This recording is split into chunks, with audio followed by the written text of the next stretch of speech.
오늘 주시는 하나님의 말씀은 짧은데 우리가 잘 아는 갈라디아서 5장 22절 23절 말씀입니다. 같이 봉독하겠습니다. 오직 성령의 열매는 사랑과 희락과 화평과 오래 참음과 자비와 양성과 충성과 온유와 절제니 이 같은 것을 금지할 법이 없느니라. 아멘. 자리에 앉으시기 바랍니다. 오늘도 하나님의 교회에 나오신 여러분에게 주님의 충만한 기쁨과 은혜가 함께 하시기를 축복합니다. 사랑하는 성도 여러분, 우리는 하나님의 성령이 우리 가운데 계심을 믿습니다. 여러분도 믿으시게 되기를 축복합니다. 언젠지부터 우리는 너무 우리 자신의 경험이나 감정에 좌우될 때가 많음을 깨닫습니다. 그러나 하나님은 약속대로 우리의 눈에 보이지 아니해도 우리의 귀에 들리지 아니해도 우리 가운데 함께 하시는 것입니다. 그 하나님의 성령이 함께 하심을 말씀의 근거에서 믿으면서 마음을 다해서 힘을 다해서 뜻을 다해서 예배하면 하나님의 성령이 우리 가운데 충만하게 임하시게 되는 것입니다. 믿음 안에 임하고 사랑 안에 임하게 됩니다. 눈에 보이는 역사가 성령의 외적인 역사라면 눈에 보이지 않는 역사가 성령의 내적인 역사입니다. 눈에 보이지 않아도 귀에 들리지 않아도 내가 느끼지 못한다고 할지라도 하나님의 성령이 내 안에서 역사하실 때 하나님의 성령은 우리의 성품을 바꾸어 나가십니다. 그리고 성령의 열매가 맺히는 역사가 우리 가운데 일어나게 되는 것입니다. 그러므로 예배에 나온 우리는 우리의 감정이나 우리의 경험, 우리의 이성을 의지하지 말고 하나님의 말씀에 의지해서 하나님 앞에 정말 사모하는 마음을 가지고 예배 드릴 필요가 있는 것입니다. 우리는 이렇게 기도하며 예배해야 되죠. 하나님, 내가 느끼지 못해도 내 느낌보다 크신 하나님의 성령이 이 자리에 함께 계심을 믿습니다. 내가 이해하지 못해도 내 생각과 이성보다 더 크신 성령이 나를 채워주심을 믿습니다. 하나님, 내가 그 하나님의 성령께 나를 맡기고 성령께 순종합니다. 내 안에 성령의 열매를 주시고 변화를 주시기를 바랍니다. 그렇게 기도하며 예배할 때 눈에 보이지 않아도 손에 잡히지 않아도 하나님의 성령은 우리 가운데 역사하시는 것입니다. 사람이 기침을 하고 그 다음에 또 열이 나고 그러면 감기가 걸렸다고 생각하죠. 그런데 그 감기가 왜 걸렸냐 그렇게 물어보면 사람은 다 눈에 보이지 않고 손에 만질 수 없어도 감기 바이러스가 그 사람에게 들어가서 그 사람이 감기에 걸렸다고 우리는 그렇게 확신합니다. 그렇죠? 똑같아요. 사람이 죽는 것을 보면 왜 사람이 죽는다고 우리는 생각하냐면 성경의 말씀대로 의하면 눈에 보이지 않고 손에 잡을 수 없어도 사람은 죄의 영향을 받아서 죽는다고 우리는 믿는 거예요. 똑같이 우리가 하나님의 교회 앞에 나와서 하나님의 말씀을 우리가 같이 듣고 한 마음으로 주님을 예수로 고백하고 함께 한 찬양을 하나님 앞에 드리는 그 모습은 누구에 의해서 그렇게 되는 것입니까? 성령에 의해서 그렇게 되는 것입니다. 그러므로 성령의 외적인 역사뿐만이 아니라 성령의 내적인 역사를 믿는 우리들은 눈에 보이지 아니하여도 귀에 들리지 아니하여도 감각적으로 경험하지 못한다고 할지라도 꼭 보이고 느껴지는 것만 믿어야 한다고 하는 오류에 빠지지 않고 그 오류에서 벗어나서 그 연약한 믿음에서 벗어나서 보이지 않아도 우리 가운데 약속대로 충만하게 임하시는 그 성령을 믿고 예배하며 하나님을 섬기는 여러분과 제가 될 줄로 믿습니다. 성령의 열매는 모두 9가지요. 9가지죠. 우리 한번 외워볼까요? 시작. 사랑과 희락과 화평, 오래 참음, 자비와 양성과 충성과 온유와 절제. 이렇게 9가지의 열매가 있습니다. 근데 이 성령의 9가지 열매는 9가지면서 또한 한 가지입니다. 우리 갈라디아서 5장 22절 23절을 읽었는데 영어로 22절을 한번 읽어보도록 하겠습니다. 영어로 보여줘 보세요. 네, 여기 앞에 뒤에는 나오네요. 한번 읽어보겠습니다. 시작. But the fruit of the Spirit is love, joy, peace, patience, kindness, goodness, faithfulness. 22절만 읽었습니다. 자, 우리 다솜교회 교우들은 이 정도로 영어를 다 읽으실 줄 알죠? 제가 칼럼에도 썼는데 이번에 한국에 가서 저기 전라도 시골에서 목회하는 친구를 만났는데 그 친구가 저한테 이렇게 얘기했습니다. 야, 김 목사 나는 네가 부럽다. 그러니까 왜 그랬더니 우리 교회 교인들은 너희는 뭐니 해도 뭐니가 최고야 그래도 뭐니를 몰라서 안 웃어. 그러시는 거예요. 그러니 정말 설교하기 어려울 것 같아요. 그 친구가 한 번은 이렇게 또 얘기했어요. 한 번은 자기가 그 할머니 이렇게 모여가지고 예배드리는데 우리 돌아가면서 성경을 읽읍시다 그랬더니 할머니들이 다 눈을 동그랗게 뜨고 자기를 쳐다보더래요. 한국은 95%가 대졸이라는데 아직도 시골은 할머니들이 계시는데 그런 데가 있는가 봐요. 그 할머니 중에서 3분의 2가 한글을 못 읽는데요. 야, 그러니 그런 데서 목회하는 친구는 얼마나 힘들겠어요. 저는 다솜교회에서 목회하는 것을 행복하게 생각합니다. 할렐루야. 네.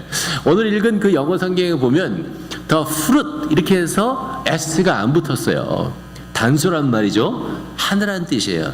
The fruit of the spirit. 성령의 열매는 그 다음에 뭐라고 되어 있어요? 아가 아니고 어떻게 되어 있습니까? is예요. 주어도 하나이고 동사도 하나란 말이에요. 그러니까 성령의 열매는 9가지로 설명되어 있지만 사실은 성령의 열매는 어떻게 해요? 하나란 말이에요. 하나님의 성령이 우리 가운데 임하시게 되면 하나님의 성령이 열매를 거두게 하세요. 근데 그 성령이 역사하시는 열매는 사실은 하나예요. 그 하나는 우리 인품의 변화인 거예요. 근데 그 하나 안에는 마치 무지개 안에 7색깔이 들어있는 것과 같이, 예? 하나의 과일 안에 여러 가지 맛이 들어있는 것과 같이 그렇게 하나의 성령의 열매 안에는 어떻게 되냐면 9가지나 되는 그런 아름다운 열매들이 들어있는 것입니다. 다른 말로 하면 이게 무슨 말이냐면 성령의 열매를 거두게 되면 사실은 한 가지 열매를 거두면 다른 열매는 다 거두게 되는 거예요. 나는 사랑의 열매는 있는데 화평의 열매가 없다거나 나는 사랑의 열매 있는데 오래 참여의 열매가 없다 이렇게 말할 수 없다는 거예요. 왜냐하면 성령이 우리 안에서 거두게 하는 열매는 어떻게 해요? 하나라는 거예요. 그리고 그 하나 안에는 9가지의 다양한 열매들이 있는 것입니다. 사랑하는 교회 여러분, 얼마나 감사해요. 하나님의 성령이 내 안에서 역사하셔서 내가 성령의 열매를 거둬야 되는데 내가 그 9가지를 거두기 위해서 하나하나를 거두기 위해서 무진장 노력하고 애써야 성령의 열매가 거둬지는 게 아니고요. 내가 하나님의 성령께 순종해 나가면 하나님의 성령이 이 9가지의 열매를 한꺼번에 다 거둘 수 있다고 해주시니 얼마나 감사한 일입니까? 사랑하는 교회 여러분, 여러분이 성령에게 순종하시게 될 때 하나님이 9가지 열매를 다 거두게 하실 줄로 믿습니다. 그러면 왜 굳이 한 가지를 9가지로 설명했을까요? 그거는 하나님의 성령께서 우리의 삶에서 거두게 하시는 열매가 얼마나 풍성한가를 보여주기를 원하시는 거예요. 하나님이 우리의 인품을 변화시키고 우리가 예수를 닮아가는 사람이 될 때 우리의 삶을 통해서 얼마나 아름답고 귀한 열매들을 맺을 수 있는지를 보여주시는 거죠. 그래서 그 9가지를 우리는 사모하면서 하나님 앞에 기도하고 그 9가지를 하나님 앞에 사모하면서 하나님의 성령에게 순종하게 되는 것이란 말입니다. 오늘은 특별히 화평의 열매를 살펴볼게요. 화평의 열매는 영어로는 피스입니다. 헬라어로는 에이레네입니다. 뭐라고요? 에이레네. 우리 히브리어는 잘 아는데 샬롬이라고 하는 말입니다. 다 똑같은 말이에요. 한국말은 유독 이 말에 대해서는 단어가 많아요. 화목, 화평, 평안, 평강 많아요. 그런데 헬라어하고 히브리어는 단어가 하나뿐이에요. 에이레네 또는 샬롬이라고 하는 단어 안에 13가지, 14가지 정도가 되는 의미를 다 한꺼번에 담으면서 단어는 하나뿐이 안 써요. 우리가 쓰기는 굉장히 좋은 거죠. 성경에 나오는 화평, 에이레네 안에는 하나님과의 평강, 나 자신과의 평안, 가족과 동기 간의 화평, 이웃 간 또는 나라 간의 평화, 이거를 다 포함한 말이 뭐냐면 성경에 나오는 에이레네 또는 샬롬 또는 피스라고 하는 말입니다. 성령이 지배하시면 어떤 열매가 거쳐요? 평강의 열매가 거둬지게 되는 거예요. 하나님의 성령이 다스리시면 뭐가 이루어져요? 화평이 이루어져요. 믿으시면 아멘 하시기 바랍니다. 사랑하는 교회 여러분, 화평의 반대말은 우리가 다 아는 대로 분쟁, 싸움, 전쟁이라고 하는 말입니다. 자, 하나님의 성령이 지배하시면 화평이 온다고 한다면 악한 마귀와 사단의 역사하면 뭐가 생길까요? 분쟁이 생겨요. 싸움이 생겨요. 전쟁이 생겨요.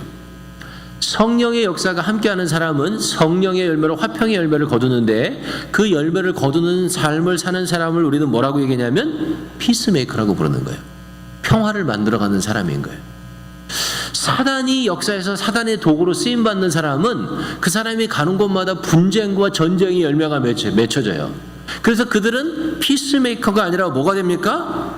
트러블 메이커가 되는 거예요. 우리가 잘 아는 찬양 중에 옛날에 이런 찬양이 있어요. 성 프란치스코가 썼다고 하죠. 평화의 기도라고 하죠. 제가 어렸을 때는 이 찬양을 굉장히 많이 불렀어요. 주여 나를, 옛날에 목이 안 올라가서 그러고 나서 이랬던 기억이 지금도 생각이 나요. 그렇게 우리 아주 굉장히 많이 불렀던 찬양이 주여 나를 평화의 도구로 써주소서, 미움 있는 곳에는 사랑을, 이렇게 되는 찬양이잖아요. 그 부분도 영어로 읽어보면 앞에 나올 텐데 이렇게 돼 있어요. Lord, make me an instrument of your peace. 당신의 평화의 도구로 나를 만들어 주십시오. 그런 말입니다. 그 다음에 뭐라고 쓰냐면 Where there is hatred, 미움이 있는 곳에 let me sow love, 나로 하여금 사랑의 씨를 심게 주십시오. 그런 뜻입니다. 제가 오늘 설교하는 것과 일맥상통하는 아주 정확한 번역을 하면 그렇게 되는 거죠. 사실 초대교회로부터 시작해서 지금까지 기독교인들은 전부 평화를 사랑하는 사람들이었습니다. 근데 여기 조심해야 될 게 있는데 그게 뭐냐면 평화를 사랑한다고 하는 말은 세상 사람들도 별반 다르지 않습니다. 세계의 모든 사람들이 다 평화를 외칩니다. 여러분이 예수 안 믿는 사람, 세상적으로 아주 인본주의적인 사람, 그런 사람들 만나보세요. 그런 사람들이 제일 강조하는 것, 무신론자들, 인본주의자들이 제일 많이 말하는 것 중에 하나가 뭐냐면 평화입니다. 근데 인본주의자뿐만이 아니에요. 이단 사이비가 제일 많이 말하는 것도 뭐냐면 평화입니다. 예를 들어 통일교는 세계평화재단 World Peace Foundation이라고 하는 것을 만들어 놓았습니다. 그리고 거기 의장이 누구냐면 문선명의 네 번째 아들인 문현진이라고 하는 사람이 의장으로 있습니다. 우리가 요새 한동안 교회를 어지럽혔던 신천지, 거기도 하는 거 봐보세요. 신천지 이만희 교주가 사는 곳을 뭐라고 부르는지 아십니까? 평화궁전이라고 부릅니다. 그들이 하는 것은 평화 걷기 대회, 평화 협정 체결 국민 운동, 이런 걸 다 벌이고 있습니다. 이슬람도 한번 돌아보세요. 이슬람은 뭐라 합니까? 이슬람은 항상 평화의 종교라고 말합니다. 세상에 수없이 많은 사람들이 다 평화를 말하고요, 평화를 사랑합니다. 우리는 평화, peace, lover라고 말하죠. 그러나 수없이 많은 사람이 평화를 말하지만 평화의 도구가 되는 사람은 적은 거예요. peace lover는 많아요. 근데 peace maker는 어떻게 해요? 많지가 않다는 말이에요. 교회 다니는 사람들도 마찬가지예요. 다 집안에서 화평하기 원하고요, 교회에서 평안하기 원하고요, 이웃 간에 화목하게 잘 살기 원해요. 그거 싫어하는 사람은 하나도 없습니다. 그런데 진짜 예수 믿는 사람은 그거를 사랑하기만 하는 사람이 아니고 실제로 평화를 만들어가는 도구로 쓰임받는 사람이 진짜 예수 믿고 성령의 지배를 받는 사람이에요. 여러분은 피스 러버를 넘어서서 피스 메이커가 되시기를 주님의 이름으로 부탁합니다. 제가 이번에 한국의 교단 총회에 참석했는데 출세한 거죠. 제가 대의원 신분으로는 한국 총회에 처음 참석했어요. 그러니까 굉장히 출세한 겁니다. 우리 교단이 100년 기념 그 사업을 할 때는 제가 카자흐스탄에서 그 신학교 확장을 했기 때문에 그때 이제 그 학장 자격으로 초청받아서 온 적은 있었어요. 근데 이제 대의원으로 간 것은 112년 차 총회였어요. 이번에 우리 교단이 112년 차, 112번째 총회를 했어요. 그러니까 우리 교단의 역사가 굉장히 긴 거죠. 112년 차 총회에 처음으로 제가 이제 대의원으로 참석을 했으니까 뭐 어떻게 갔든지 간에 아무튼 굉장히 기쁜 일이었습니다. 총회에 가보니까 총회에도 갑론을박할 만한 일들이 여러 개 있더라고요. 여기서 이렇게 얘기하면 저기서 저렇게 얘기하고, 야, 조금만 잘못하면 싸움이 될 수 있겠더라고요. 그런데 우리 성결교회 목사님, 장로님, 대의원들이 700명이 넘게 참석했는데 그분들이 다 지혜로워요. 그래서 그분들이 그 총회를 다툼의 정서나 싸움의 정서가 되지 않도록 회를 잘 이끌어가는 것을 제가 봤어요. 모두가 거룩한 총회, 우리가 이제 성총회라고 부르거든요. 거룩한 총회가 되기를 사모하면서 기도하는 마음으로 총회에 임하는 게 보였어요. 그래서 어떤 사람이 너무 많이 말하려고 그러면 다 같이 부릴 때 일어나서 그만하시라고 그렇게 발언을 제안하고, 또 반대측에서 너무 많이 말하려고 그러면 우리 다음에 그 얘기는 이제 다루자고, 우리 전문위원들에게 넘기자고, 그렇게 총회를 잘 이끌어가면서 평화로운 총회를 만들어가는 모습을 보면서 제가 얼마나 감사했는지 모릅니다. 내가 가는 곳마다 다툼이 사라지고, 내가 가는 곳마다 분쟁이 사라지고, 내가 가는 곳마다 화평과 평화가 임한다면 얼마나 좋은 일이겠습니까? 하나님은 우리가 그렇게 평화의 도구로 화평의 열매를 맺으며 살아가기를 원하시는 거예요. 우리가 믿음을 가지고 한번 자신감 있게 한번 따라서 해보겠습니다. 내가 가는 자리에는 평화가 임한다. 조금 더 자신 있게 해보세요. 내가 어딜 가든지 나만 거기 가면 분쟁과 다툼이 사라지고, 나만 거기 가면 평화가 임한다. 그런 자신감을 가지고 하나님의 성령이 나를 사용하신다. 그런 마음을 가지고 다시 한번 해보겠습니다. 내가 가는 자리에는 평화가 임한다. 할렐루야. 이렇게 우리가 화평의 도구, 평화의 도구로 살아가기로 결심할 때 이 결심을 실행하고 화평의 열매를 맺기 위해서 여러분들이 꼭 한두 가지 영적인 진리를 마음에 명심하기를 원합니다. 첫 번째, 세상에서 화평을 이루는 것이 쉽지 않다는 것을 우리는 꼭 명심해야 돼요. 왜냐하면 그거를 명심하지 않으면 너무 쉽게 무너지기 때문에 그렇습니다. 내가 한번 화평의 도구가 되기를 원하고, 내가 한번 화평의 열매를 맺기를 원하는데, 이게 한 번 말했는데 안 되는 거예요. 두 번 말했는데 안 돼요. 그럼 어떻게 합니까? 쓰러지기 쉽기 때문에 그렇습니다. 요새 한국에서 지방선거 중이잖아요. 여러분들도 뭐 TV를 통해서 보시겠지만 참 여당, 야당, 보수, 진보 얼마나 진흙탕 싸움인지 모르겠어요. 답답한 마음이 들 때가 많습니다. 그런데 이런 싸움을 한 번이라도 안 하고 선거를 치른 적이 없습니다. 세상은 화평이 없는 곳이에요. 우리 지난주에 뭐 여러분이 아시는지 모르겠지만, 저는 신문을 읽다가 아프간 정부군하고 그 탈레반이 3일 동안 휴전하기로 했다고 하는 기사를 읽으면서 참 감사했어요. 왜냐하면 아프간에 있는 사람들이 적어도 3일은 좀 쉬겠구나, 그 고통받는 사람이 3일은 좀 숨을 돌리겠구나, 그런 생각이 들어서 참 마음에, 그 3일간 휴전하겠다고 하는 이야기를 들으면서 너무 마음이 좋더라고요. 학자들에 의하면, 전쟁을 연구한 학자들에 의하면 BC 3000년부터 AD 1950년까지 무려 14,500건의 전쟁이 있었다고 합니다. 그 전쟁은 인류 역사의 92%를 차지한다 그래요. 전쟁이 없던 기간은 8%밖에 없다는 거예요, 인류 역사 가운데. 또 학자들이, 전쟁을 연구한 학자들이 말하는데, 세계 제2차 대전부터 1980년대 말까지, 그러니까 1990년까지 연평균 12건의 전쟁이 지구촌에서 일어났대요. 2차 대전부터, 세계 2차 대전부터 지금까지 1980년 말까지 전쟁이 지구촌에서 없었던 날은 26일 뿐이래요. 참 인류라고 하는 이 존재가 얼마나 분쟁과 다툼 가운데 휘말려 있는지를 보여주는 것이죠. 이번에 제가 한국에 가서 안타까운 일이 하나 있었어요. 아쉬운 일이에요. 부끄럽지만 여러분에게 고백하려고 하는데, 그게 뭐냐면 우리 큰 여동생을 못 만나고 왔어요. 우리 다른 동생들을 만났는데 큰 여동생은 못 만났어요.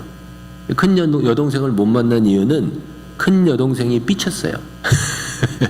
왜 삐쳤냐면 제가 홀로 된 어머니에게 잘 못한다는 거예요.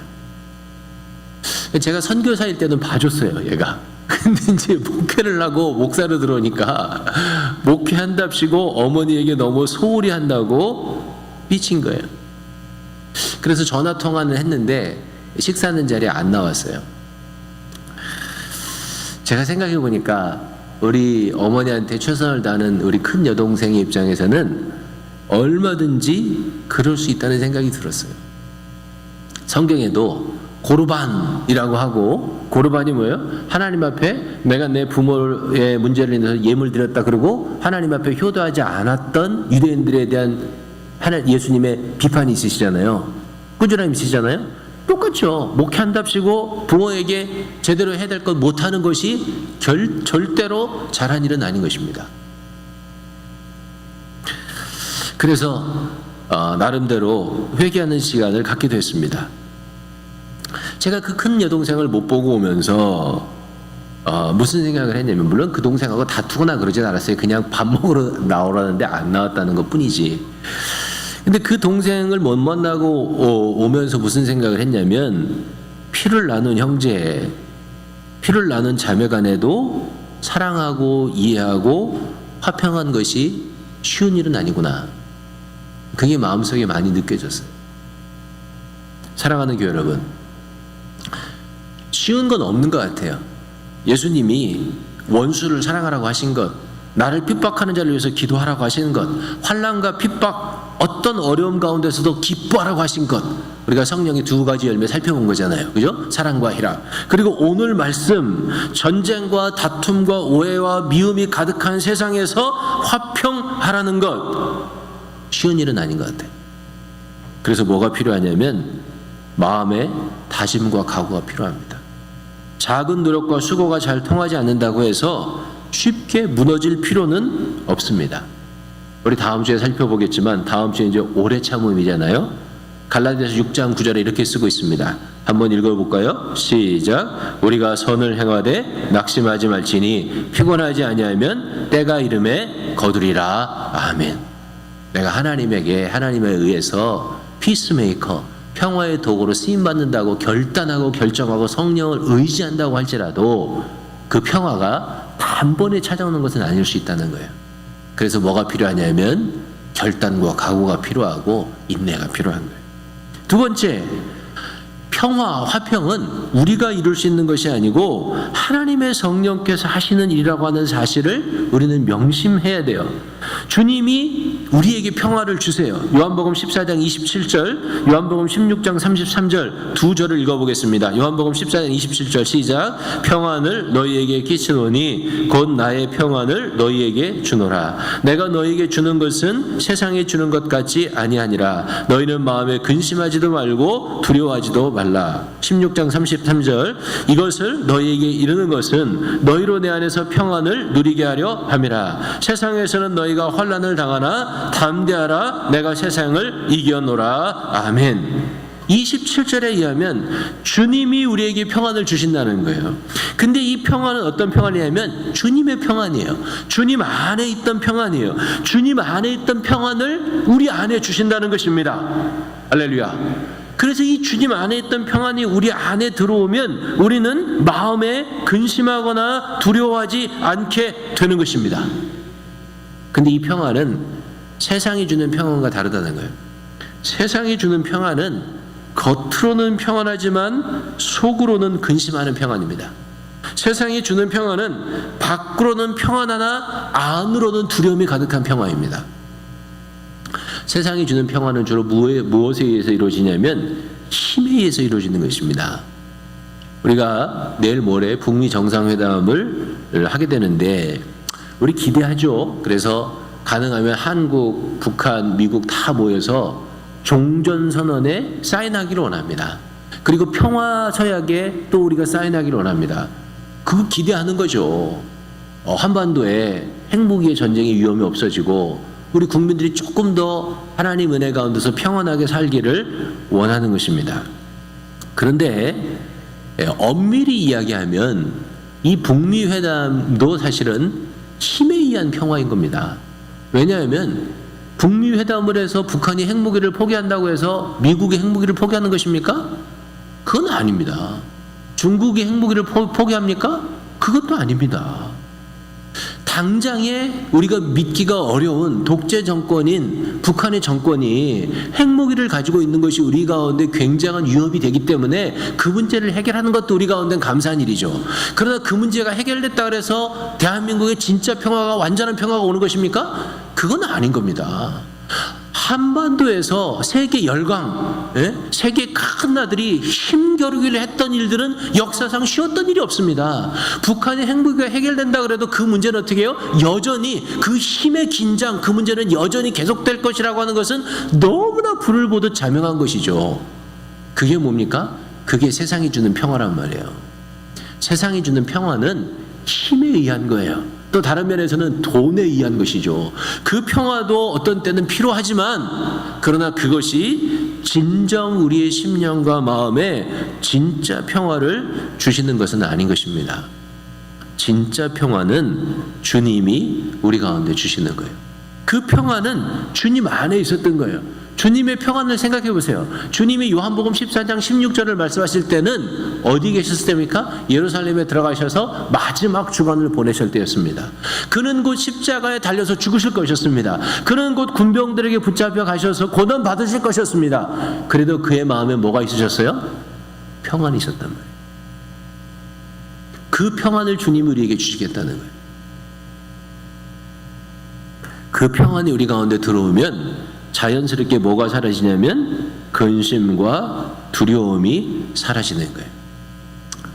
사람이 근심하고 두려워하는 가장 원초적인 이유는 뭐냐면 죄 때문에 두려워하는 거예요. 특별히 예수 믿는 사람들은 죄를 지으면 마음에 평안이 없습니다. 여러분이 어디 가가지고 남의 거 하나 이렇게 도적질해 보세요. 큰 거 아니더라도 과일집에 가서 사과 하나 이렇게 들고 나와 보세요. 여러분 마음이 어떤가? 불안해서 못 견딥니다. 저는 아주 어렸을 때 사과 하나 도적질한 적이 있었어요. 내가 도적질한 게 아니고 내 친구가 도적질을 했어. 내가 이름을 밝힐 수 없는데 아주 어렸을 때요. 국민학교 1학년이나 아니면 유치원쯤 다녔을 때예요. 근데 이렇게 같이 갔는데 친구 중 하나가 사과 가게에 이렇게 좌판에 이렇게 올려놓은 사과를 하나 들고 뛰었어요. 나는 걔가 무슨 마음으로 그걸 갖고 뛰었는지 몰라 지금도. 근데요, 걔가 그 사과 하나 들고 뛴 게요, 제가 나이가 30살 될 때까지 그게 마음에 있었어요. 사람이 죄를 지으면요 절대로 마음이 평안하지 않은 거예요.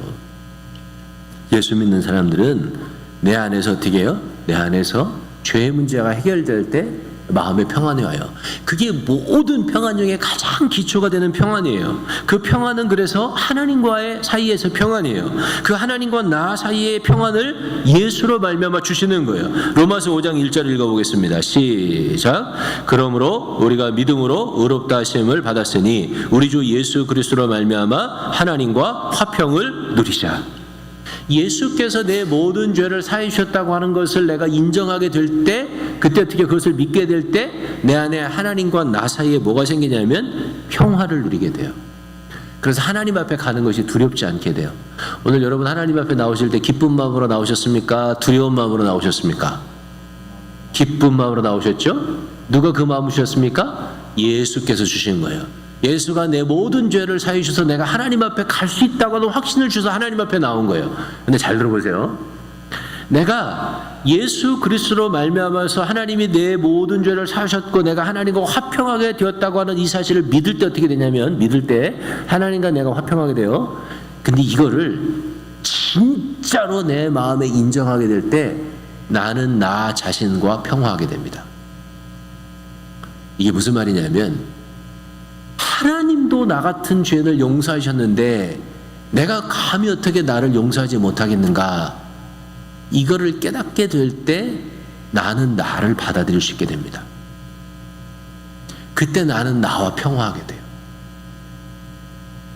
하나님이 나를 받아들이셨다는 이 사실을 내가 뼛속까지 인정하지 못하면 나는 나 때문에 괴로워해요.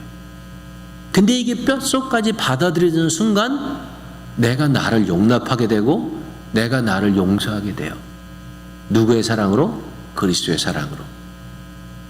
하나님과 평안을 진짜 경험하는 사람은 그래서 누구와 평안을 경험하냐면 나 자신과의 평안을 경험하게 돼요. 그게 우리 안에 있는 평안인 거예요. 33절로 넘어가면 이 평안은 세상의 환난을 당하는 가운데 임하게 우리는 갖는 평안이에요. 세상에서 너희가 환난을 당하나 담대하라, 그렇게 주님이 말씀하세요. 세상에서 환난을 당하지만 우리는 어떻게 해요? 평안을 누려요. 그리고 그 평안은 세상에서 환난을 당하는 우리의 동료들과 어떻게 되냐면 연결돼요. 때때로 예수 믿지 않는 사람도 우리가 갖고 있는 평안을 나눈 것에 준비가 되는 사람이 있다면 그들과도 평안을 나눌 수 있게 돼요. 저는 가끔 스님들의 얼굴을 보면서 감탄할 때가 많아요. 스님들 얼굴을 보면요, 그렇게 평안하고 맑을 때가 많아요. 그럼 스님들 얼굴을 보면서 제가 조금 마음에 좀 이렇게 뭐랄까, 어떤 면에서는 좀 죄송스럽고 미안하고 그런 마음도 생겨요.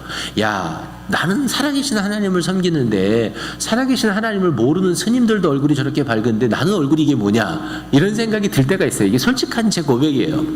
그런데 보세요, 스님들이 갖는 평안은요, 세상을 버리고 살아가는 평안이에요. 그분들의 말에 의하면 속세를 떠난 사람의 평안이란 말이에요. 그래서 산으로 가시잖아요. 산에 가서 벽 보고 앉아갖고 어떤 사람은 열흘, 어떤 사람은 한 달, 어떤 사람은 몇 년씩 그렇게 지내잖아요. 뭐를 떠났습니까? 속세를 떠난 사람의 평안이란 말이에요. 예수 믿는 사람들은요, 속세를 떠난 평안을 경험하는 게 아니에요.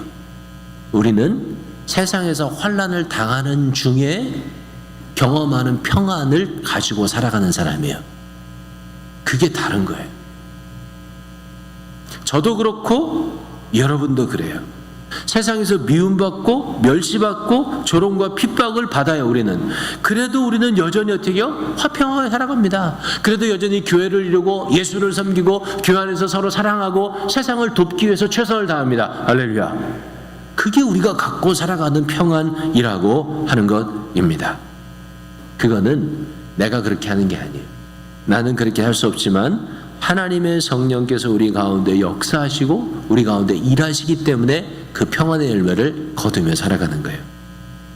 설교를 마치려고 하는데 이런 이야기가 있어요. 이번에 한국을 방문하면서 제 마음에 가장 많이 남았던 말은 겨자씨와 같은 씨앗을 심는다는 말이었어요. 한 여인이 꿈을 꾸었습니다. 꿈에 시장에 갔는데 새로 문을 연 가게가 있어서 거기에 들어갔어요. 근데 그 가게의 주인은 하나님이었습니다. 여인은 가게의 주인에게 이 가게에서는 무엇을 파느냐고 물었습니다. 그러자 주인은, 하나님은 당신의 가슴에 원하는 것은 무엇이든지 팝니다, 그렇게 대답을 했다고 해요. 여인은 인간이 바라는 최고의 것들을 그 가게에서 사기로 마음을 먹었습니다. 그리고 이렇게 얘기했답니다. 마음의 평화와 사랑, 행복과 지혜, 그리고 두려움으로부터 자유를 주십시오. 그러자 가게의 주인 신은 미소를 지으면서 대답하기를, 미안하지만 가게를 잘못 찾으신 것 같습니다, 부인.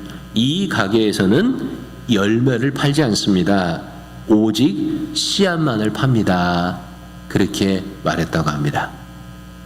사랑하는 교회 여러분, 사랑도 희락도 화평도 다 성령의 열매예요. 근데 열매는요, 단번에 거둬지는 게 아니에요. 내가 하나님의 성령에게 한 번 순종했다 그래서 내 삶의 인품이 당장 사랑의 인품으로 드러나는 건 아니라는 거예요. 내가 하나님의 성령에 한 번 순종했다고 해서 내 삶에서 갑자기 모든 일이 다 화평하게 되는 것도 아니라는 거예요.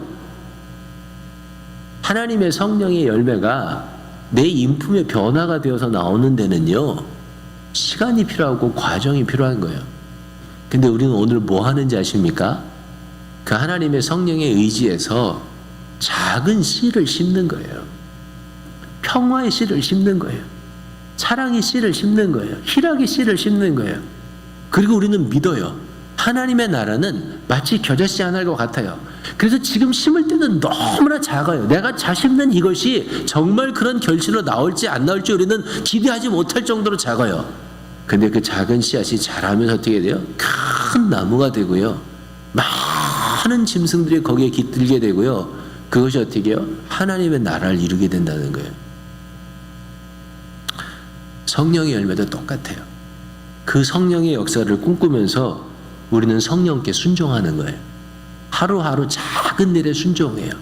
작은 일에 순종해서 평화의 씨를 뿌리는 거예요. 그러나 반드시 하나님이 우리의 순종을 통해서 열매를 거두게 하실 것을 우리는 믿는 것이죠. 오늘도 오늘도 여러분이 이 믿음을 가지고 십자가의 죽으심으로 나에게 평안을 주신 주님이 우리를 평화의 도구로 쓰셔서 큰 화평의 열매를 거두시게 하리라고 하는 이 믿음을 갖고 승리하게 되시기를 주님의 이름으로 축복합니다. 우리 같이 한번 찬양할 텐데 오늘 제가 설교를 준비하면서 이 찬양이 생각났어요. 세상은 평화 원하지만 전쟁의 소문도 늘어간다. 우리 한번 정말 우리 가운데 하나 되게 하실 것을, 평화 주실 것을 믿으면서 찬양하겠습니다.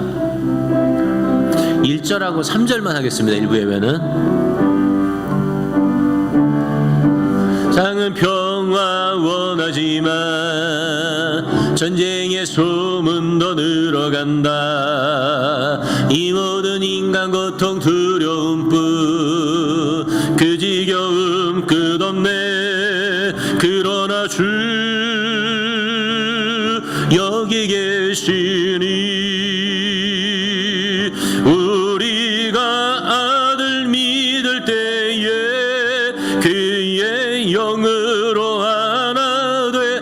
우리가 아들 믿을 때에 그의 영으로 하나 돼. 하나일세 우리 모두 다 하나일세 우리 모두 다 하나일세 우리 모두 다 하나일세. 형제들 하나 안에 살 때 얼마나 좋고도 즐거운가. 달콤한 기름은 이슬처럼 우리 위에 내리네. 생명호흡 항상 새롭다. 우리가 아들 믿을 때에 그의 영으로 하나 돼.